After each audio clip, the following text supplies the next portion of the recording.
Hello everyone, welcome to another episode of Recovery Talk. So today I want to talk about something called safety behaviors, what it is, how it often manifests, and what it means for your recovery. So safety behaviors refers to a behavior that someone is engaging in because they are anxious in an attempt to alleviate their anxiety, because the behavior feels safer in the moment, but long term it ends up worsening the anxiety. In my home country of Norway, we actually have an expression about this called, it is like peeing your pants to stay warm.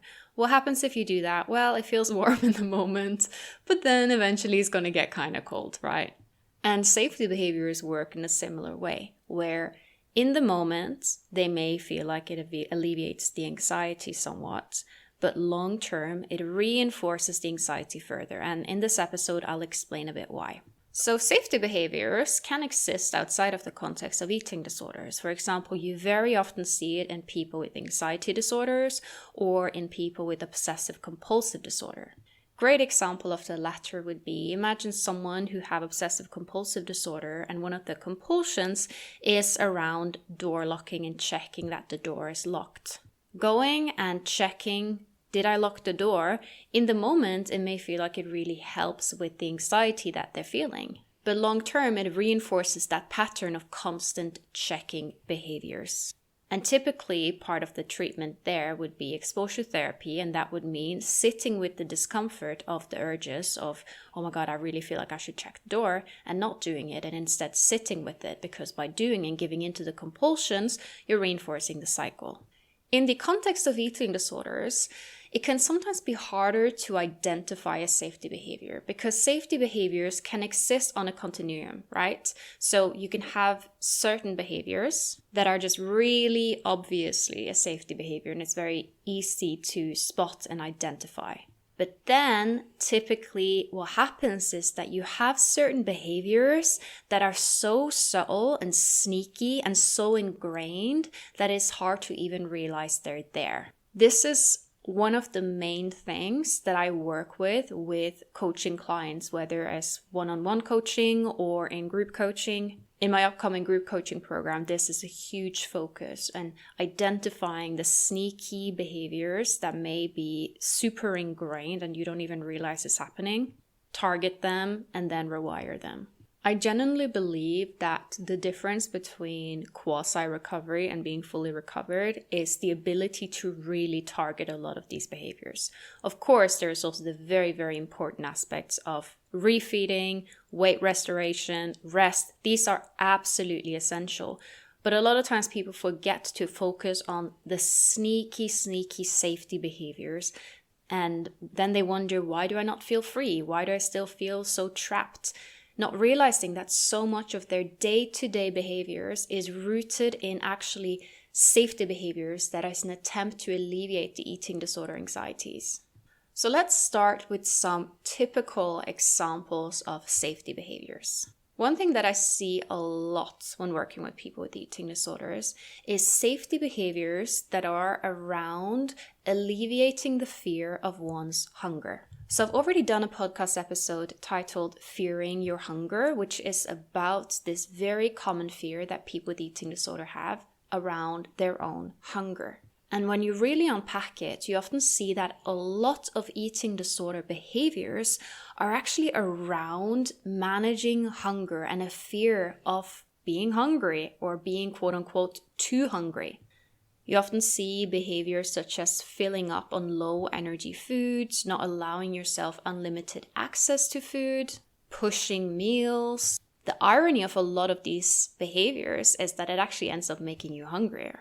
The person who is banning themselves from having the cookies and instead filling up on protein bars, they're not going to be satisfied and not think about the cookie. They will keep thinking about it. And because you keep thinking about it, you're thinking, see, this is evidence that I'm actually addicted to those cookies, right? So it's a bit of a self-fulfilling prophecy. So a thing that I often ask people is, how would a version of you act that is not scared of their hunger? If you had zero fear of food and your own hunger and that was not a factor, how would you eat? How would you act around food? And when we start looking at it from that perspective, oftentimes certain behaviors will come up. It will be things such as, oh, I always, for example, drink a cup of tea or water before my meal. Oh, I thought it was just a preference. No, actually, it is something I'm doing because of a fear that if I don't do it, I will be too hungry and then eat, quote unquote, too much, right? Typical example. Or needing to have a certain amount of vegetables on your plate or throughout your day. Again, not saying there's anything wrong with vegetables, right? Vegetables are good and great. And they also deserve to be respected and appreciated, right? You don't want it to be something that you're like forcing down for eating the sort of reasons. You want it to be something that you're enjoying and preparing with joy, right? So this is a typical example of a safety behavior, right? So it is something that you may be doing to alleviate a certain fear.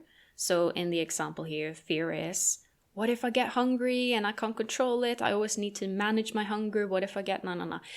And then you see that what actually happens here is that, first of all, this behavior just make you hunger. That's the paradox of it. But also what it does is that it is reinforcing the idea that your fear is something to be scared of. When you fear something and you're engaging in safety behaviors, the way that our brains work is that they go by what you're doing, right? Create certain loops. So every time that you're engaging in a safety behavior in an attempt to alleviate fear and anxiety and all of these things, you're actually making it worse long term. Because you're signalizing to your brain that, yeah, this is something that we have to be careful around. This is something we should fear. We do have to do all of these safety behaviors to make this safe. How can something stop being scary when you're still micromanaging it, when you're still engaging in all of these safety behaviors? I'll give a personal example. So I am quite claustrophobic. I do not like being in cars. I do not like being in packed trains, elevators, anything that's really like crammed. I get really uneasy, especially if I feel like I can't get out of it and I can't escape. So this is something I'm a lot better with now, but I noticed in the past that if I knew that I had a car ride coming up, I would start engaging in a certain set of behaviors in an attempt to alleviate my anxiety beforehand. And a lot of these behaviors were around trying to control the situation. So for example, if I knew that I was going to drive from A to B, when I say drive, I mean being a passenger because I don't have a driver's license yet, but Anyways, if I knew I was going to drive from A to B, what I would do is I would look up the map and check out the road, seeing what is the travel time going to be at this hour, what is the travel time at a different hour, where will the route take us. And I would do all of these things beforehand because I felt like if I was in control over the situation, it would be easier to manage. What actually happened is that my brain would be wired to, oh yeah, you're going to do something scary now, right? And then I would spend the whole day being absolutely terrified because I was signalizing to my brain that, hey, we got something really scary coming up, by the way. So what felt like it was something that would calm me down, which was basically trying to micromanage the situation and figure out the exact route, actually ended up making me more anxious. And I know it made me more anxious because on the days where there, for example, was a situation where we had to maybe make a drive and I didn't have any time to really think or prepare. It was just like, okay, we're going to go drive now, right? For some reason. Those days I was less anxious because I haven't primed my brain into anxious mode, right? This is not to say that any kind of anti-anxiety behaviors before a scary event are always inherently bad. For example, if maybe someone has something scary coming up and they think, okay, I'm going to take it a bit easy today. I'm going to try and focus on deep breaths, kind of having a calm day, maybe not chugging down coffee this specific day so I don't get heart palpitations. That's fine. That is just kind of common sense. But be mindful of micromanaging behaviors as safety behaviors. And I say this because micromanaging behaviors is a super common safety behavior I see people with eating disorders having, where they think that if they can just predict and micromanage the situation and any potential outcome, their anxiety will go away. When actually, this is what makes them more anxious. Typical example of how this could manifest in eating disorder recovery would be maybe you know that you're going to eat out this evening, right? And then your eating disorder thinks, oh, we just need to be prepared. And then you go and you spend endless time looking at the menu, planning, reading up all the ingredients, all the dishes, preparing for any potential outcome that can happen. And then you realize that this is not actually helping because, again, you're priming your brain to be anxious. You're reinforcing the idea that this is a scary, dangerous situation that you need to somewhat prepare for, almost like you're going to go out to war. And then let's look at a different situation. Maybe you're home and then your friend comes by and your friend brought pizza. And it's a fear food, right? Yes, it will be scary, but notice how you didn't prime your brain into anxious mode. You were just kind of thrown into the situation, and that can actually instead be very, very helpful. I understand everyone is individual, and I know for some people being a little bit prepared beforehand can actually be helpful, and if they're not prepared, they just end up not doing the thing. So I will say there is individual differences here, but this is just a general phenomenon that I often see, and that is that when there is a scary situation coming up, people are sometimes engaging in behaviors beforehand that reinforce the fear. A very typical example to use that eating out situation that people will often do is not just things such as like reading up the menu and all of that, but it can also be things such as eating less before you're going to go out for dinner, right? And that can be in a way that, oh, if I just eat less, or if I maybe not necessarily less, but you're sticking more to your safe foods, you think that that will somehow make the dinner easier. But overall, you're just making the situation a lot scarier because you are, on the bigger picture, you're reinforcing to your brain that food is something scary, eating is something scary. We need to be wary around this. We need to be careful. And how can you then rewire the fear when you're doing the exact opposite by engaging in safety behaviors beforehand that worsen it? So what would then be the better call in this situation? It would be to go on as normal, to resist the urge of trying to micromanage the situation by all of these little sneaky things that you're doing, and instead just kind of jump into it and go on like you would any other day. And if you have those urges to engage in restrictive, sneaky behaviors, do the opposite actions. Unfortunately, I often see that within more traditional eating disorder treatment, safety behaviors are often missed because they can be so subtle, right? It could be something like maybe you had a meal and you always go for a walk after, let's say, your dinner. And that can, on a surface level, that can just be, oh, you just want to get some fresh air and that's fine. But then you see that underlying is actually that you feel a lot of guilt for the dinner and you feel like that walk becomes a way to alleviate that guilt. But of course, what happens long term is that you're signalizing to your brain that eating is a shameful behavior and you must compensate after. And this is why it's so important to be honest with yourself by your intentions. So for example, like I said, with eating out, there are cases where looking at up the menu beforehand can be fine. Maybe you're someone who have a severe nut allergy and you just want to make sure that there is something you can eat at the restaurant. But it is the intention behind the behavior that matters here. And how do you feel if you don't engage in X or Y behavior? This is another very good indicator to figuring out if it is you or the eating disorder. That walk, for example, if you don't go for that walk, do you feel anxious or guilty or stressed? This is such an important point, and in regards to a movement, this is something I recently discussed with fellow coach Louisa, where we did an episode, it would be a few episodes ago, about compulsive movement and eating disorders. And I wrote an article on this over at Substack, letsrecover.substack.com, the other day, called The Mental Benefits of Healing Your Relationship with Movement. And there I was saying that it is the intention that matters, right? So many times people get so hung up in whether or not something is physically harmful, which it can be, but in some cases it may not be. But this does not mean that you shouldn't focus on it. Like there's no physical harm in looking up the menu before you're going to a restaurant. But mentally, does it reinforce the eating disorder or does it reinforce your healthy self? So then inadvertently, it can have physical negative effects. Sometimes it can be hard to identify if something is a safety behavior or if something is just a reasonable support behavior. And sometimes these can overlap. Sometimes one can be a support behavior in the beginning and then become a safety behavior. So it is a little bit hard sometimes to differentiate, but I'll try and explain a little bit. Support behavior is something that you're doing that actually helps and supports you to do the thing that you're scared of. It is not necessarily something you're 100% dependent on. It is just something that gives you that little boost, right? So for example, maybe you have something coming up that you're quite scared about, so you drop an email to your coach just for some reassurance. This can become a support behavior, but it can also develop into a safety behavior if you develop a pattern that you can only do something if you've gotten reassurance from your coach beforehand. And why is that a safety behavior rather than a support behavior? Well, it's a safety behavior if it actually does not necessarily bring you forward in terms of your recovery and independence. A support behavior is like a springboard, right? It's something that you do and it actually leads you forward towards independence, autonomy, and recovery. Whilst a safety behavior is something that kind of keeps you just going in circles. It is something where the more you do of the safety behavior, the more you want to do of it.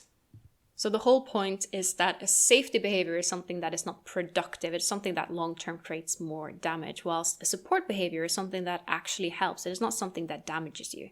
But I do understand and acknowledge the line can be a bit blurred and it can sometimes be a bit hard to know which is which.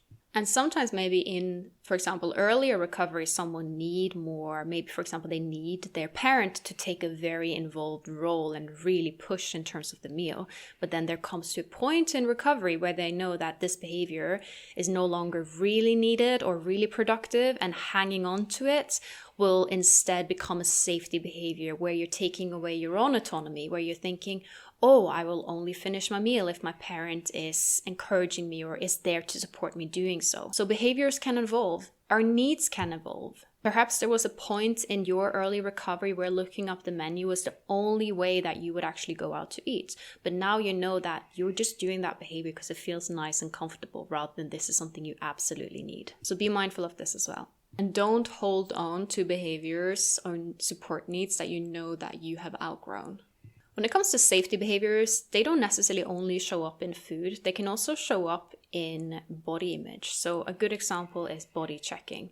Body checking is often a behavior that can become very automated and very ingrained. It can become so habitual that you may not even realize that you're doing it.